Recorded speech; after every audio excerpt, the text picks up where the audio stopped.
Indigenous Supreme Court Justice. And one of the things that I often see when working in emergency situations is people get overwhelmed, and so they just get paralyzed. Freeing up a paralyzed system, the Canadian Medical Association elects its first Indigenous president. It shows that peace and friendship treaties, pre-Confederation treaties don't follow provincial lines. Redrawing the centuries-old treaty maps to include people who were always there.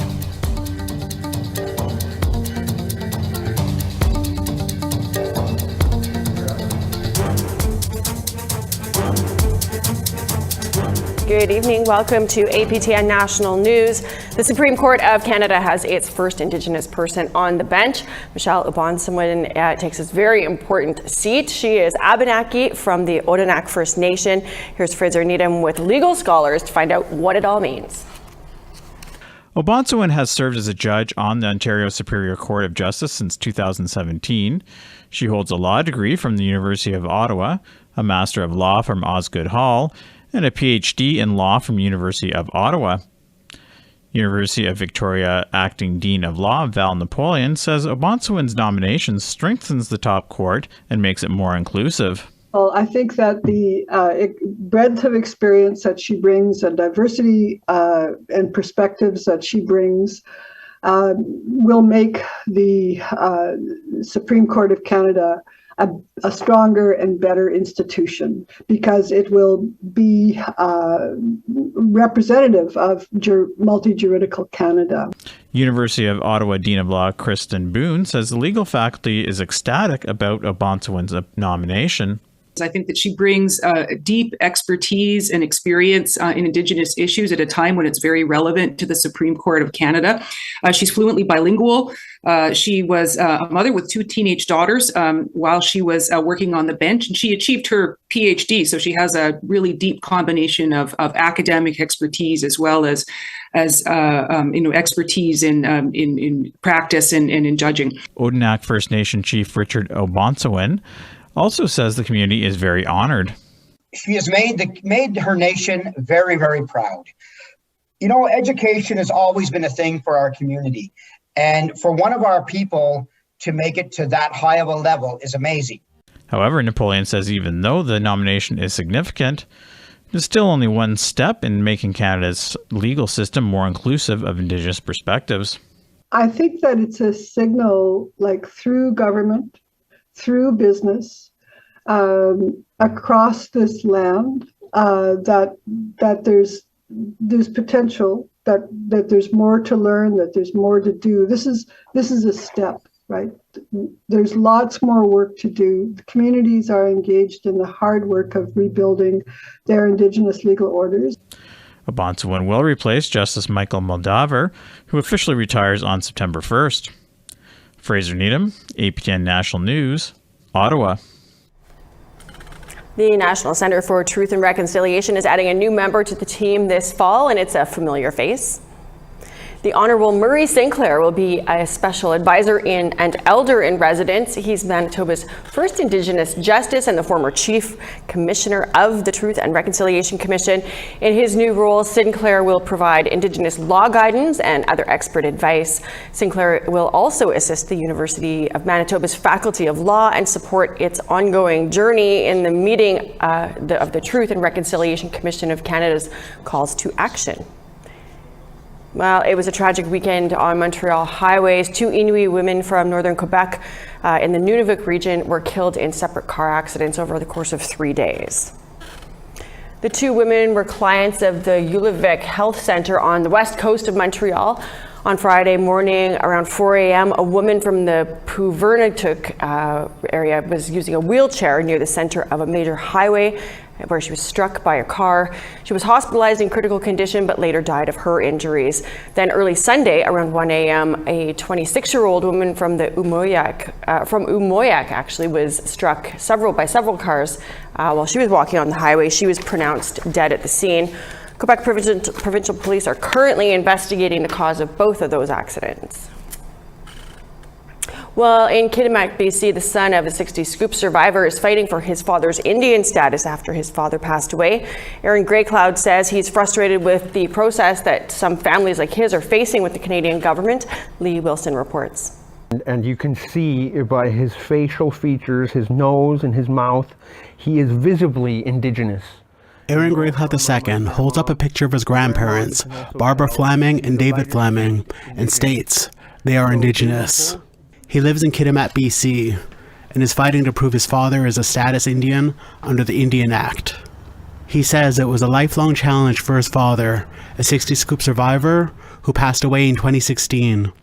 But he filed an application on his father's behalf with Collectiva, who is handling class action settlements for 60 Scoop survivors. I was on Facebook and I was looking at their lawsuit they had, the 60 Scoop lawsuit. I'm like, man, my dad wanted that, but he died before he got that.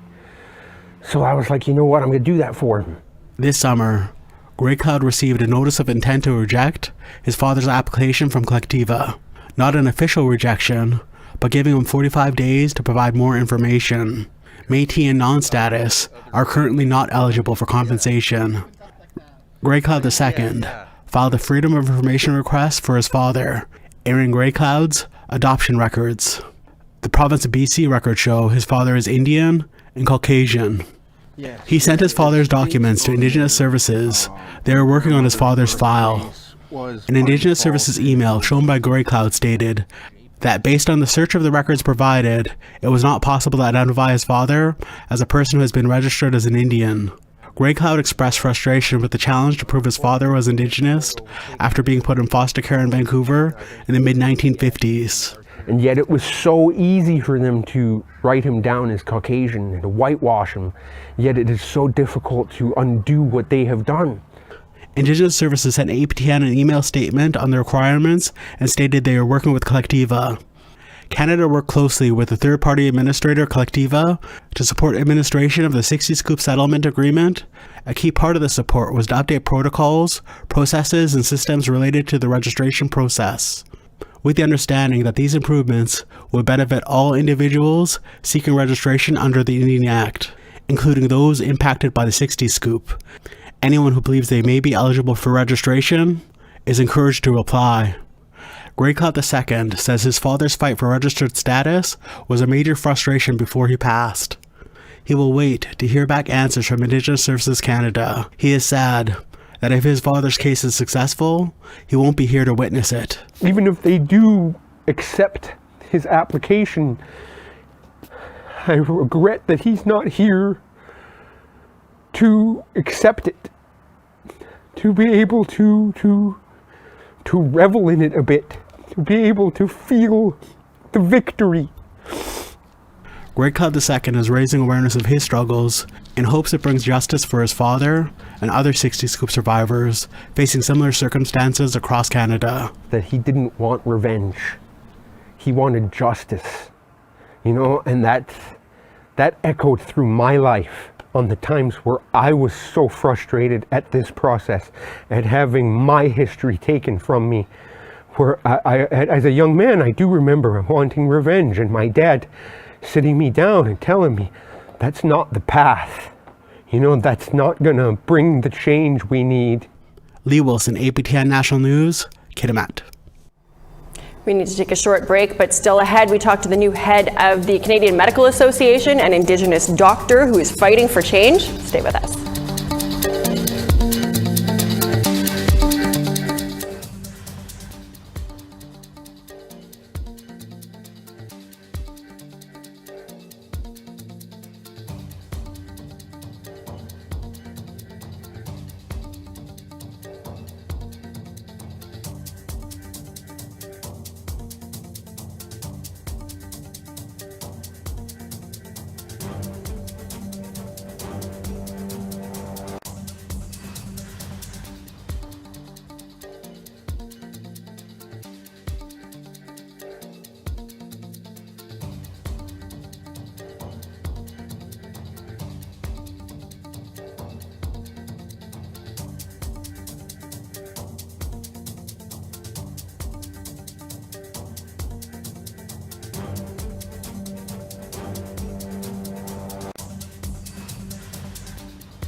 Welcome back. A huge bronze monument commemorating the signing of the Treaty 6 back in 1876 was unveiled at the Alberta Legislature on Sunday. The monument is a replica of the Treaty 6 medallions that were given to signatories back then. The monument's creation took over 4 years to make. It stands at the spot where the Treaty 6 adhesion was signed. By identifying this spot, we are now going to have the opportunity to continue to build on education to the Albertans and other people throughout Canada. Last week, 4 chiefs and the Minister of Crown Indigenous Relations announced changes to the Peace and Friendship Treaties map. It now includes 4 First Nations based in Quebec. The map previously just included signatory First Nations in the Atlantic provinces, but omitted ones based in Quebec. Now the map includes 3 Mi'kmaq First Nations and 1 Maliseet. The Peace and Friendship Treaties were signed between Mi'kmaq, Maliseet, and the Passamaquoddy nations and the Crown back in the 1700s, promising rights to fishing and hunting and gathering without surrendering traditional territories. It shows that peace and friendship treaties, pre-Confederation treaties, don't follow provincial lines, which I think was the first thing that kind of offended me. And how can a provincial line dictate where treaties apply or not? Well, the new head of the Canadian Medical Association starts his term today as the organization's first Indigenous president. At 40 years old, Dr. Alika Lafontaine is also the youngest to lead the CMA.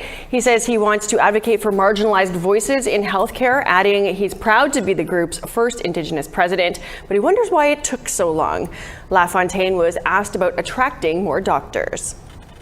There's 3 parts. You got to keep the ones that you have. You have to bring people into Canada, to work and give them a pathway to actually work in the system. And the last one is we need to train. The last one, it would have been great to do that years ago, but the reality is we are where we are. Governments just need to start acting now. We have to quit trying to iterate around the edges. And one of the things that I often see when working in emergency situations is people get overwhelmed, and so they just get paralyzed with thinking about what they could do. We just need to start walking forward, doing the things that we know will work, and things will eventually start to fit back together. Lafontaine says he also wants to advocate for a national standard of medicine that will be consistent across all regions. Dr. Lafontaine joins us now. Thank you so much for joining us, Dr. Lafontaine. First things first, where are you from? Who are your people? Tell us a little bit about yourself and how you got into medicine. Yeah, so I currently live, work, and play in Treaty 8 territory in northern Alberta. I practice out of the Grand Prairie Regional Hospital in Grand Prairie. I'm originally from Treaty 4 territory in southern Saskatchewan, Métis homelands. I'm Métis with OG Cree ancestry and also Pacific Islander on my mom's side. I love it. In Canada, the projected lifespan for our people is 14 years shorter than for a non-Indigenous person. A lot of your advocacy up until now has been trying to reduce that gap. Now that you're president, El Presidente, what would be your thoughts? What would you like to see for Canada to achieve equal health care for Indigenous people?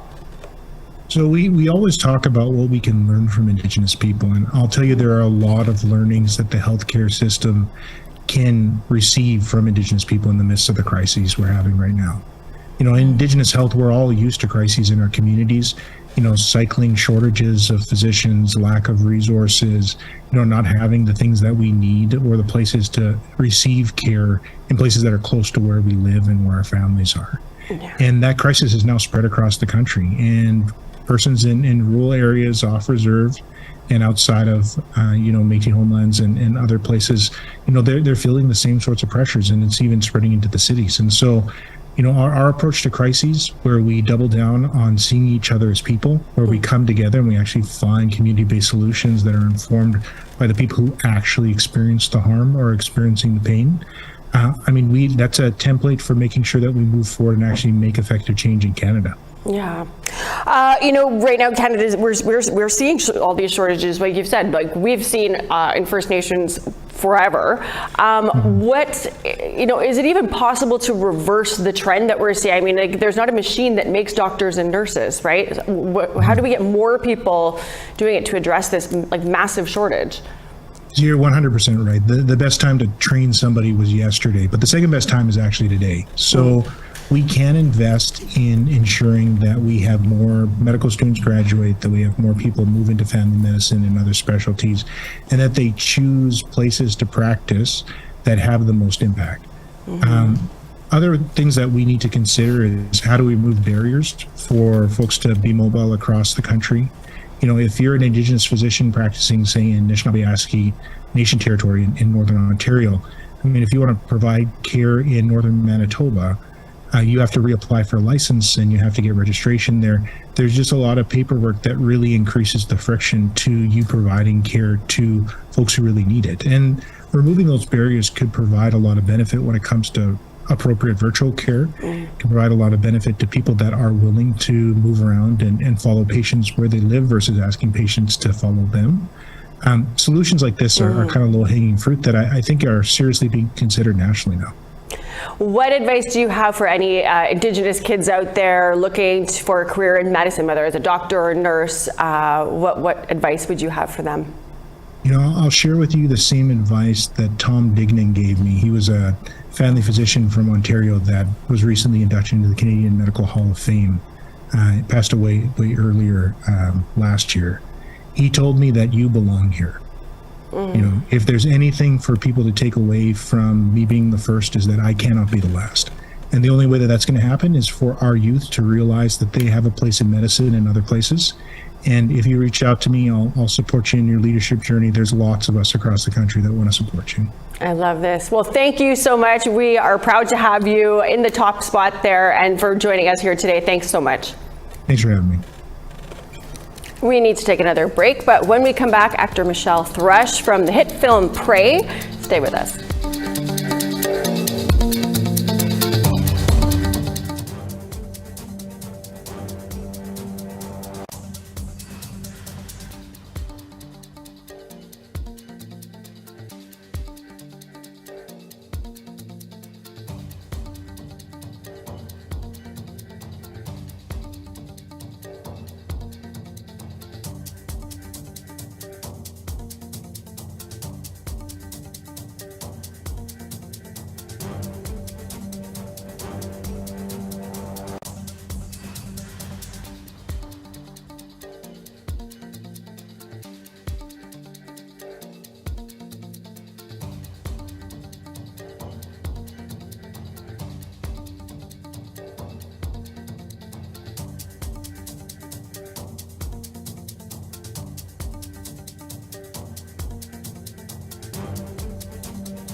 Welcome back. It's time now for our photo of the day.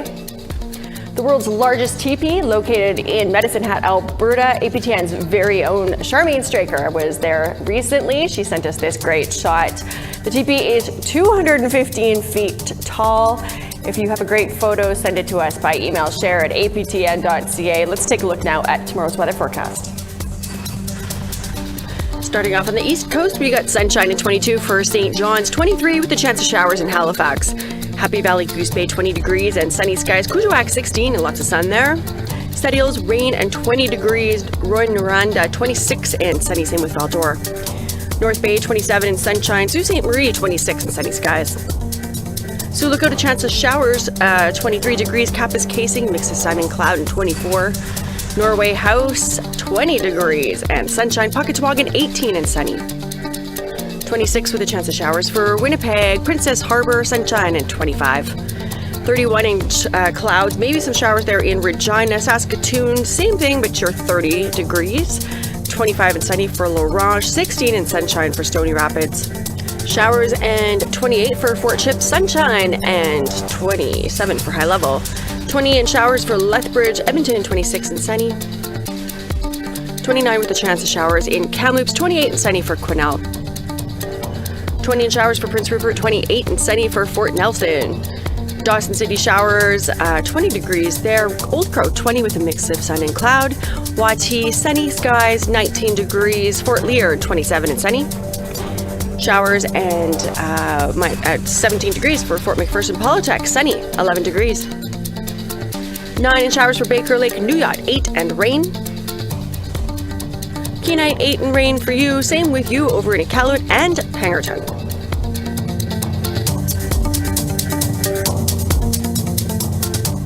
The newly released sci-fi film Prey has been making big waves. The Predator sequel was filmed on the Stoney Nakoda Nation west of Calgary. 95% of its cast is Indigenous. It's set 300 years ago in the Comanche Nation. Calgary's Michelle Thrush plays Aruka, who is the mother of the main character.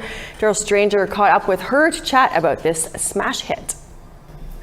Michelle, thank you very much for joining us here today.